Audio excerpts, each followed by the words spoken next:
And good evening, it's Reverend Dr. D. Calmet, and this is our weekly visit, our weekly talk with you. And before we get into our talk tonight, I'd like to ask you a question. How often do you feel that peace inside of you?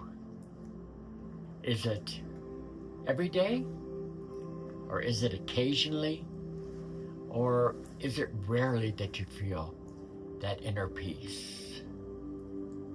Do you know the Bible says that God will give us a peace that passes any understanding. What does that look like? Can we have peace in the midst of turmoil? Can we have peace in the midst of chaos? How does that work? Peace even in the midst of sorrow.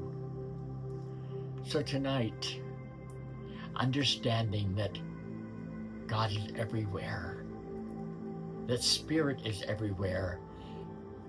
You may see God through the Buddha. You may see God through Krishna. You may see God through Allah. You may see God through Jehovah. You may see God through Yahweh, or just who we call God. When we use that ah sound that invokes the very presence of the divine with us.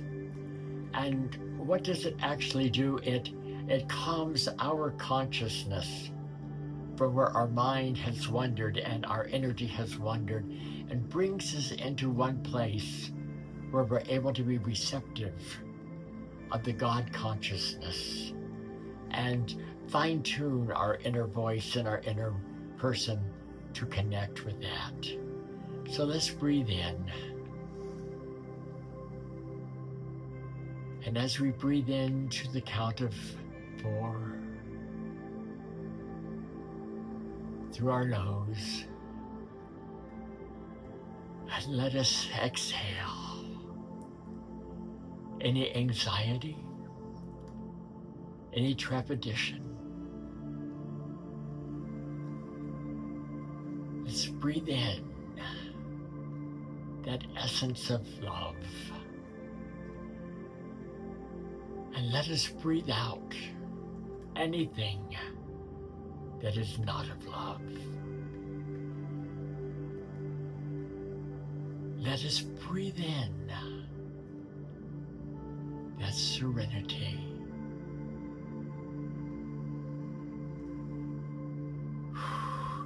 Let us exhale anything that is troubling us. For the Holy Spirit has brought us together tonight to hear what Spirit has to say to us, so that we can become the best expression of God on this planet. And so it is. You know, you may actually think that some of the difficulty that you have to feel inner peace is because your life is the way that it is. Maybe it's how others are treating you. There could be worries about your finances. Everybody's having economic, financial issues these days, even the very wealthy. Could be your depression. The United States takes so much medication for depression, so much anxiety. We're addicted to our depression. Could be anxiety. Could be guilt. Could be shame. I've often said that guilt and shame never did anybody any good, and they don't. Maybe it's your inability to break your addiction to a food, nicotine, alcohol, cocaine, meth, prescription drugs, addiction to social media. How many people are scrolling on their phone all the time, trying to find enough likes to validate who they are? Or television, anything to make you feel better and to be more present in your life. And we're resistant. We're resistant to taking action and are not always sure why that is. But we resist because I want to tell you that the cause of our unhappiness isn't the list that I just went through. They're symptoms of something else entirely.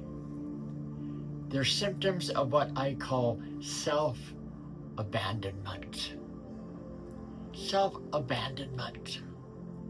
In other words, you aren't at peace in your life because of the outside circumstances or how others are treating you, but because how you are treating yourself. We aren't present with ourselves long enough to get to know ourselves.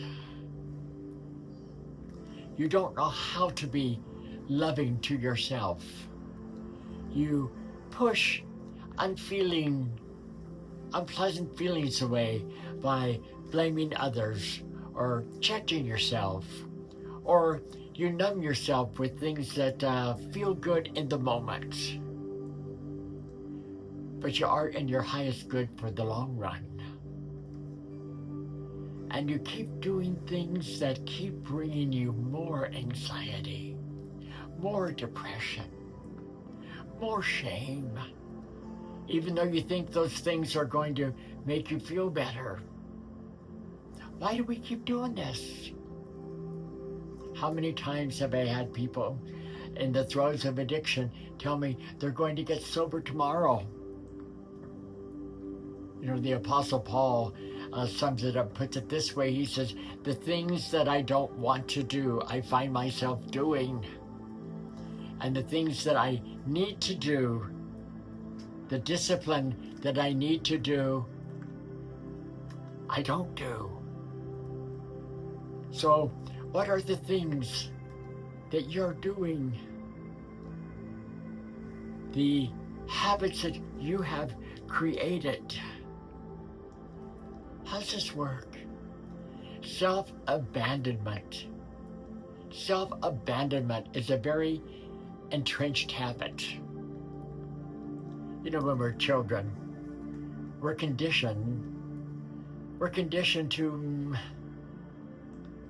make things that, when we feel alone, to try to make things feel better, rather than push through that aloneness and really see what it is. We start feeling that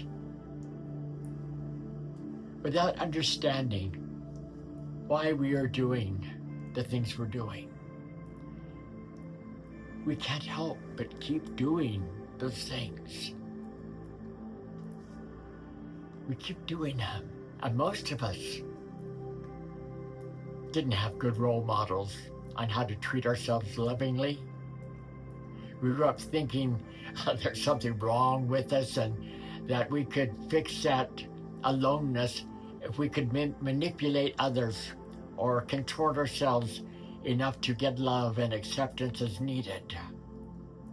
I know in my life, I've spent at least 60 years with the thought, I'll be good. I'll be good. Whatever they want me to do and be, I'll do and be.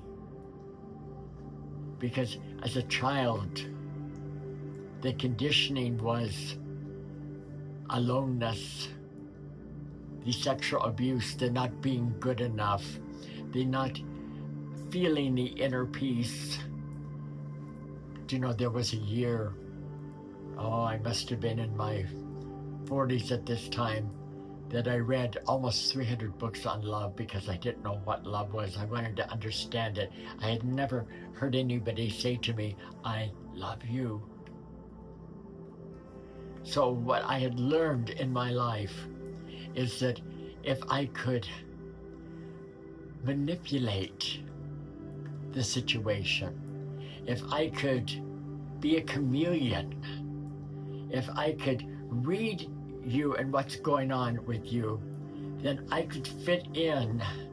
And in fitting in, then I wouldn't know loneliness. I could know this inner peace.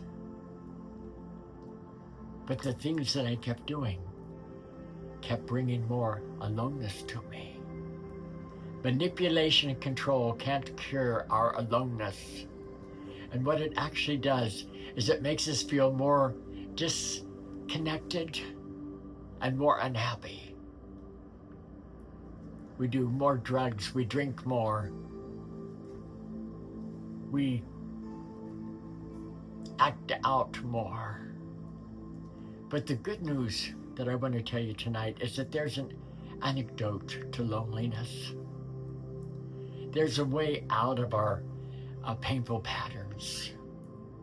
If we're willing to commit to learning about it and embracing it every single day of our lives. In the book, A Course in Miracles, one of the lines says, if you knew who walked beside you on the path that you have chosen, you would never doubt or fear again. Since I have begun to embrace that not only in my thought but in my total being, I have found that to be true through whatever obstacles that have come into my life. So the antidote for this aloneness and this self-abandonment is self-love. Now don't tune me out yet. Because self-love is such a powerful thing. When you have self-love, you feel courageous and you feel strong because you know whatever happens in life, you know you can handle it. You can handle it. I've been unhoused, homeless for 3 different times. I don't even have to practice what I would do if the bottom dropped out of my life again. Because I know that the courage and the strength that I have will take me through whatever happens in my life, and I will choose not to go through things in my life, but to grow through things in my life. My statement will end up being, what is the lesson in this for me, rather than why did this happen to me, or why did they do this to me? When I begin to have self-love, which is an honest estimation of who you are. Radical honesty is putting it all out there on the table, not running your own game to yourself, seeing what your strengths are, and seeing what areas of your life that you need to have the courage to make even stronger. When you have self-love, you have amenable and loving relationships because you take the responsibility off of your own feelings and you don't take things personally. You feel healthy and energetic because you treat your body with respect. You know what you feel, and what you feel, you know that those feelings are connected by the thoughts that you're choosing. You know what your dreams are, and you pursue them, not because you're not ruled by fear. And when things don't turn out the way that you've hoped. And sometimes they don't. You trust that things will work out the way they need to, and you're able to move on. My life hasn't always turned out according to a dream that I might have had. I've had short-term goals at different times, and things have not turned out the way that I would have liked them to be. I've been in romantic relationships, and I'm here to tell you that most of those never turned out the way that I intended for them to be. But rather than stay in the cesspool of it, I moved on. I felt safe, and I accessed the joy deep inside of me, even in the midst of challenges or setbacks. Setbacks are only set-ups. Setbacks are set-ups for the next event in our life, for the next phase of our life. Life flows. Love is effortless. You have a sense of purpose. Everything is easier when you have that self-love. But how exactly does self-love affect all the aspects of our life? It's a good question. And the answer really is it's a simple one, right? Your actions and decisions are the result of the thoughts you have. And the thoughts that you have are the results of your beliefs. Now, most of our beliefs were formed early in our life. And most of the beliefs that we have, if I ask you, why do you believe such and such? Well, it was my mama, my grandpa, my whatever, the minister, the school teacher, and on and on and on. Okay? They're formed early in the life, and they're the basis of who we are. And they're based on the experience with our parents, our caregivers, our teachers, or some authority figure. And these experiences that are early in childhood, they have formed our thoughts. And the result is that they've formed our actions, and they've formed our decisions. Now here's the key. Once you acknowledge and understand your beliefs, once you acknowledge and understand your beliefs, you can decide whether or not they're still true or if they're still serving you. When you do that, you have a greater agency over your thoughts, and you can choose your thoughts. You're better able to take action that are in your highest good and your intent.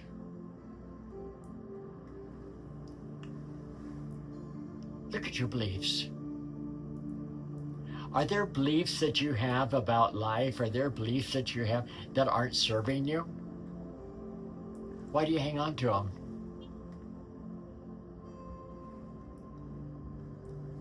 Because somebody told you. Why not let them go? If a job, if a relationship, if a thought is no longer serving you and no longer bringing peace and residing in that peace, perhaps it's time to take the action to let it go. You say, Dr. D, how can I do that? I think about this all the time, and my life is built upon this particular belief. And we've made it so ingrained that the belief we're thinking about has become the gospel to us, and anything less than that puts us in a state of fear. but we don't have to be ruled by fear. You can control your intent. You can control your intent.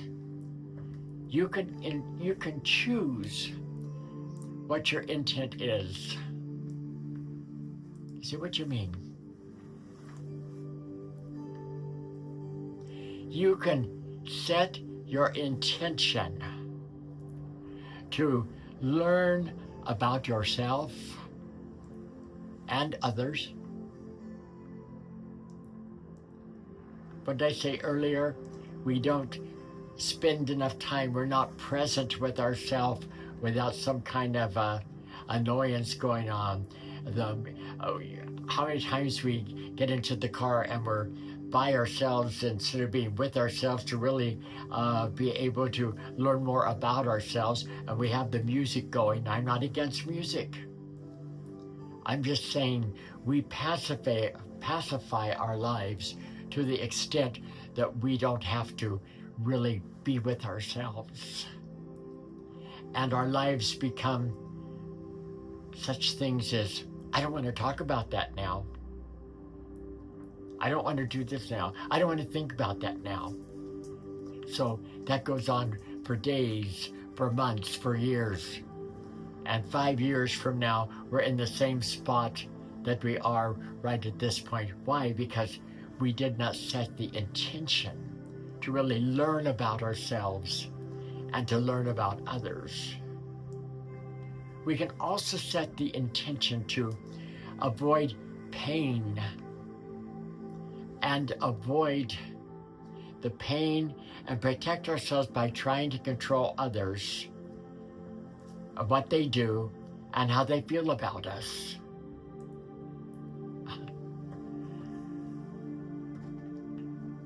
Self-awareness and self-love is not about comparing yourself to somebody else. When will we ever learn to stop comparing our looks, our body size, our body parts to somebody else's? You are who you are. God is around you and in you, as you and through you. Love is around you, in you, and through you. The peace of God is accessible around you, in you, and through you. But your intent is the key to that self-love. The intent to bring that into your life, because it shifts your focus from trying to control what you can't control, and it shifts it to controlling what you can. My friends, you can't control others. You can't control their behavior. You know, Mel Robbins' book, Let Them, which was a big seller. Let people do what they're going to do. Their behavior does not have to affect your inner peace. If you're in a relationship and situation and your partner happens to be an addict, yes, it would be nice if they went to rehab and if they got clean. But your intent is not to be an enabler. Your intent is not to be a codependent.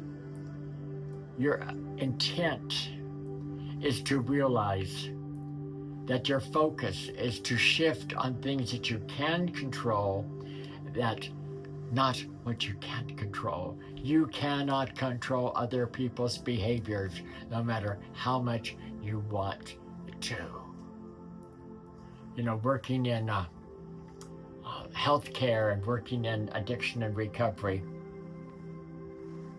I don't know how many times I would say, I can't want something for you more than you want it for yourself. Now, it was one thing for me to say that, right? And yet I would leave work and I would still be thinking in my intent about the people that were in the throes of addiction and helping people that are unhoused, homeless. I would still be putting my energy into things that I could not control about them. And my energy would be in their behavior, and their energy would be in how they viewed me, whether they liked me or didn't like me, and how I dealt with them. But I want to tell you something. In doing this, doing so is the root of all relationship conflicts. All relationship conflicts. Whether it's a romantic relationship, whether it's a work relationship, whether it is a friendship, you cannot control. But you can control your intent. You can control your intent. Now, you that listen to me often, you know that I do a prayer that comes from the Psalms, and I stop and I do that 5 times a day at different times during the day, and it is create in me a clean heart and renew a right spirit within me. Create in me a clean heart. Let my heart be full of love. Let my heart be full of peace. Let my heart be full of forgiveness. Let my heart and my soul and my being be such that when I walk into a room, that my intent is that my very presence makes a difference in people's lives for the good, without even having to rattle off any type of dogma or creed. We don't teach people what we know. We teach people who we are. We teach people who we are. People begin to treat us like we teach them to, by our behavior and by who we are. So closing with the question I asked you in the beginning. How often do you feel peace inside? Every day? Occasionally? Or rarely?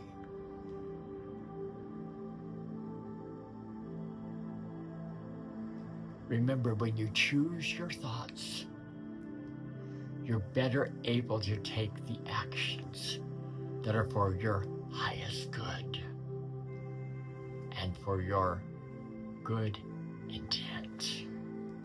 And as we enter the Lenten season, for those of you that are religious orientated, take that with you. And I know many churches during this season, they say that it's a time that we get closer to God, or that we seek Jesus, whatever it is, more.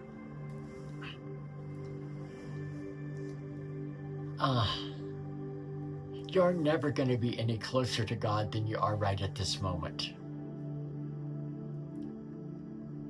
You're never going to be any closer to God. I'm never going to be any closer to God than I am right at this moment.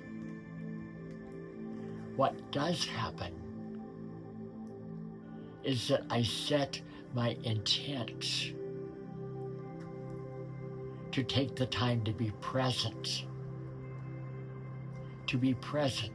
And in that present, I become more aware of the presence of God around me, the presence of goodness around me, the presence of peace in the midst of a turmoil. Often I have said that wells of joy are so often dug with steam shovels of sorrow. So when the turmoil comes, when incidents comes like Minneapolis, when incidents comes like a lot of people in immigration being sent to prisons unjustly, in the midst, my intent has to be to see and experience the Godness, not because of it, but right in the middle of it. Right in the middle of it, I can have that peace that passeth any understanding. Until next week, this is Dr. D saying, let the peace of God, which passeth all understanding, keep your heart and mind each day.